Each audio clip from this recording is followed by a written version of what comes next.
जय शिव गुरु। देखी जा, चाहे वो सतयुग हो गए, चाहे त्रेता होके, चाहे द्वापर होके, चाहे कलयुग होके, चारों युग में नारी पूजनीय होली। नारी ही इस संसार की रचना करेली और नारी ही पालन करेली। नारी विश्व के जगत जननी, तीनों लोग 14 भुवन जेकर मातृत्व के आगे सर झुकावेला। तीनों देव सबसे पूजनीय नारी के मानेला। जे नारी के सेवा करेला ओकरा ऊपर तीनों देव प्रसन्न रहले। और ठीक वही तरह नारी के भी पूजनीय अगर होखे के बाद तो सबसे पहले केकर आराधना करे के चाहिए नारी के। ता अगर नारी विवाहिता हो गई तो सब परमात्मा, सब तीनों लोग 14 भुवन उनका पति के चरण में विराजमान बा। अगर वो पति के सेवा करत तरी तो संसार के कौनो देवता अगर न पूजस तब उनका मोक्ष के प्राप्ति स्वयं भगवान करई हैं। नारी के सबसे बड़ परमेश्वर उनकर पति हमें। और काहे कि हम रउरा सब के बता देवल चाहतनी कि माता गौरा सती शिरोमणि, सतियों में महान सती और सबसे ज्यादा जिनका के आज तीनों देव माता कहे के पुकारे लें, वो माता अनसुईया, उहो अपन पति के पूज के ही वो पद के प्राप्त कैली। ठीक ओइजे देखी माता सीता सबकी पूजनीय, तीनों लोग 14 भुवन जेकर आराधना करेला। उ काहे पूजनीय हो गई?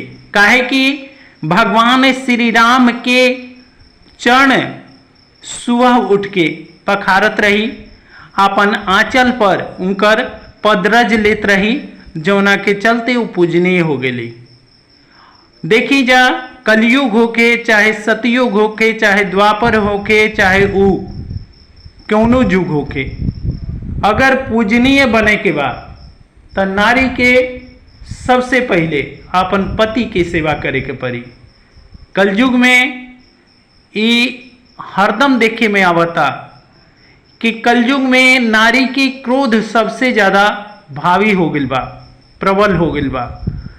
और पति एक भर क्रोध करतने त नारी ओकरा 10 गुना क्रोधित होके पति के दबावे की कोशिश करतरी। पति की बात के माने के तैयार नहीं की, पति के आज्ञा के उल्लंघन करे में उनका कोनो कष्ट नहीं खे। और वो सर्व देव संपन्न अपना आप के मानतरी। एजा तक कि सास ससुर सबके अपमान करे में कलयुग के नारी प्रथम पूजनीय हो जातरी। जहाँ तक होता वो ससुराल में केवल आपन परचस्व बनौले रखतरी। और जवन नारी परचस्व नैखी बनावत, नारी धर्म के पूरा पालन करतरी, त सब नारी ओकरा के मूर्ख कहतरी। और यही तरह ऊ कलयुग में तरह तरह के, अब देखी जा कलयुग में हम देखतनी सब युग से ज्यादा पूजा पाठ, काहे कि पति लोग के तक काम से फुर्सत नहीं खे, बाकी पत्नी लोग ए युग में सबसे ज्यादा पूजा करते रही जा। जितना व्रत त्योहार बा, जितना तीर्थ बा, वो सब नारी लोग करत रही जा। पति लोग बेचारे पैसा देते रहन जा, नारी लोग बेचारी तीर्थ धाम करत रही जा। नारी लोग पूजा तो जरूर करत रही जा, बाकी पूजा के फल नहीं के मिलत जैसन वो चाहत रही जा। काहे भाई?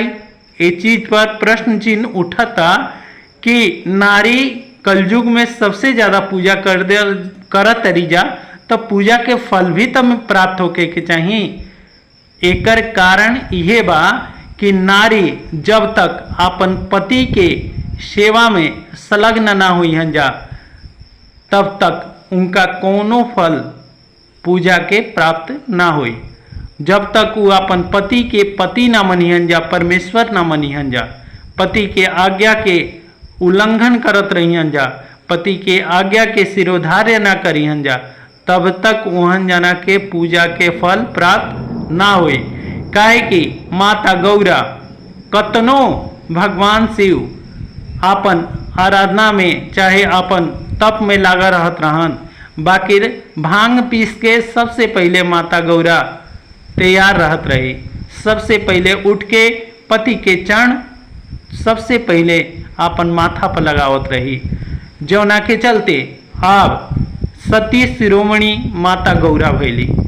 उनका बादे कौनो सती के नाम आवेला।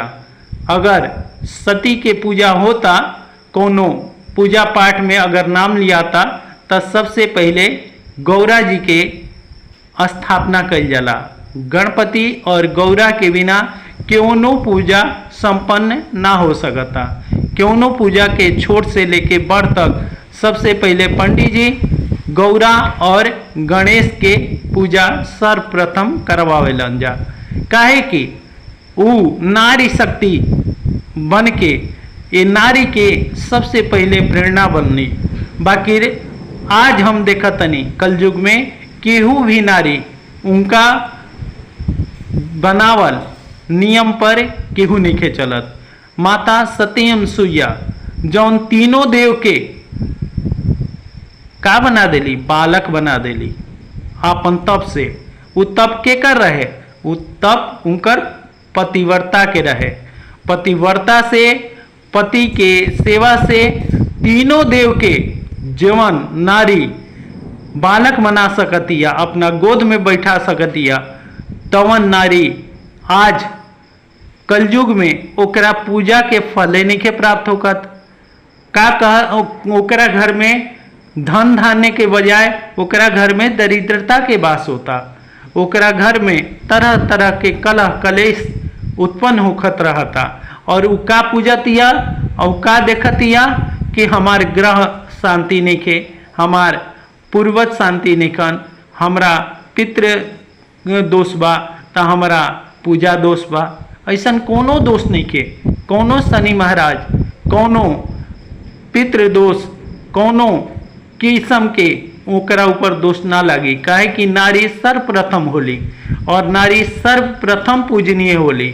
और नारी अगर चाहस तो उनका ऊपर कोनो किस्म के कोनो देव उनका पर हावी ना हो सकत ने। बाकी एक ही काम करे के पड़ी कि उनका पतिव्रता होखे के पड़ी, अपन नारी के धर्म निभावे के पड़ी। जैसे माता गौरा, सती सुइया, माता सीता जतना अपन धर्म निभौली जा, अगर ओ हिसाब से एहन जना धर्म निभावत हरी जा, तब हम कहतनी कि केहू भी देव में ऐसन शक्ति नहीं खे कि उनका पूजा के फल ना देस जा। और यही चलते हम वो नारी शक्ति के प्रणाम करतनी। काहे कि वो सर्वप्रथम सबके माता है, चाहे वो देव होकस, चाहे वो पितर होकस, चाहे वो तीनों लोग चराचर जगत के केहू भी होके, वो सब भगवान जितना इस सृष्टि बनौले बने सिर्फ नारी के बल पर बनौले बने। काहे कि शक्ति नारी ही है।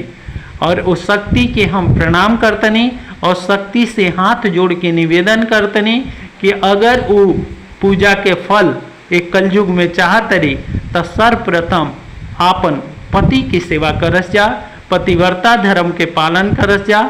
और जौना के चलते उनकर कोनो देव उनकर पूजा के फल ना रोकबई हैं। ये हमार दृढ़ संकल्प बा और भगवान शिव के ये आशीर्वाद बा। ये माता गौरा के कहनाम बा। हर हर महादेव, जय शिव गुरु।